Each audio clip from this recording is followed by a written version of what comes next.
गृह्णन्तु वेदोक्तं प्रपूर्णमायुष्यवत्तु भवन्तः श्रीमन्तो महन्तो न गृह्णन्तु श्रीभूतमेतद्रयलक्ष्मीर्सुमत्नामि देवता प्रसादेन यजमानस्य राजद्वारे राजमुखे सर्वदा दिग्विजयता सिद्धिरेत्पद भवन्तः श्रीमन्तो महन्तो न गृह्णन्तु नित्यं श्रीलक्ष्मीर्सुमत्नामि देवता प्रसादेन यजमानस्य गृहे धनकनकवस्तुवाहन समृद्ध्या आचन्द्रार्कं वंशाभिवृद्धिरेत्पद भवन्तः श्रीमन्तो महन्तो न गृह्णन्तु श्रीभूतमेतद्रयलक्ष्मीर्सुमत्नामि देवता प्रसाद सिद्धिरस्तु यजमानस्य संकल्पित समस्त कार्य दिग्विजयता सिद्धिरे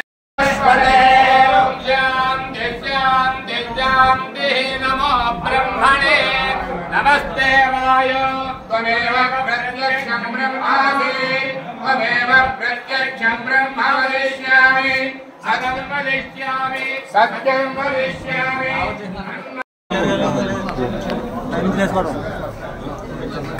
अब्बू కిందకి దగ్గర ఉండు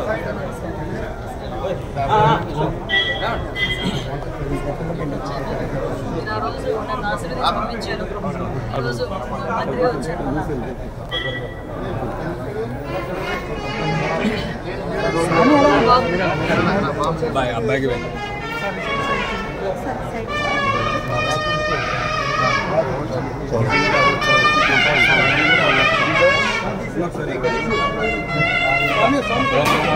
రోజు మా ఇష్టదైవం అంతర్వేది లక్ష్మీ నరసింహస్వామిని దర్శించుకోవడానికి రావడం జరిగింది. నేను ఎన్నికల ప్రచారం కూడా స్టార్ట్ చేసేటప్పుడు కూడా అంతర్వేది వచ్చి లక్ష్మీ నరసింహస్వామిని దర్శించుకొని ఆ తర్వాత ఎన్నికల ప్రచారం కూడా స్టార్ట్ చేయడం జరిగింది. అందులో భాగంగానే గెలిచిన తర్వాత వద్దామని నేను ఇక్కడికి అనుకున్నాను.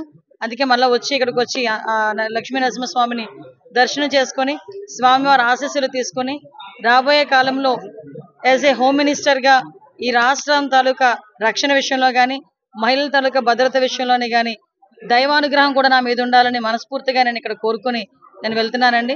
ఏదైతే చంద్రబాబు నాయుడు గారికి, పవన్ కళ్యాణ్ గారికి, మోడీ గారికి కూడా మంచి ధైర్యాన్ని, అదేవిధంగా అభివృద్ధి పదంలో ముందుకు నడిపించే విధంగా సహాయ తోడ్పాట్లు అందించమని నేను కోరుకోవడం జరిగింది.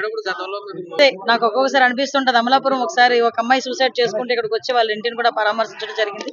అలాంటి సంఘటనలు తిరిగి పునరావృతం కాకుండా ఉండేటట్టుగా పోలీస్ డిపార్ట్మెంట్ వాళ్ళతో కూర్చుని రివ్యూ చేసుకుని డెఫినెట్ గా మేమందరం కూడా ఒక పక్కా ప్రణాళికతో ముందుకెళ్తాం.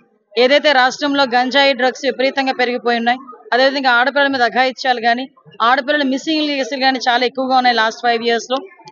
క్రైమ్ రిపోర్ట్ చూసుకున్నా కూడా చాలా క్రైమ్ రిపోర్ట్ ప్రకారం కూడా అనేకమైన సంఘటనలు జరిగిన దాఖలాలు కూడా అఫీషియల్ గా కనిపిస్తున్నాయి.